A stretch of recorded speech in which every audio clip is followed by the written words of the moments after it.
So once we have just joined this particular inclined line, then on the other side also we're going to mark the 10 mm of a distance. So from the center line we're going to mark the 10 mm of a distance like this.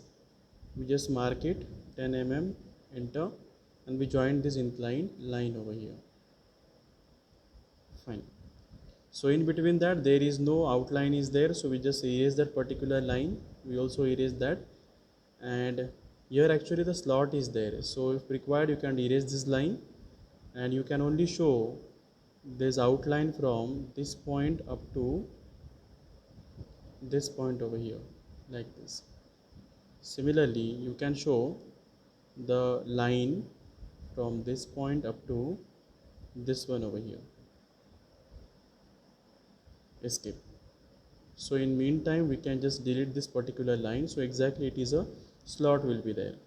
So we just give the vertical line, that is the edge of the slot, until and unless it is touching to the lower line.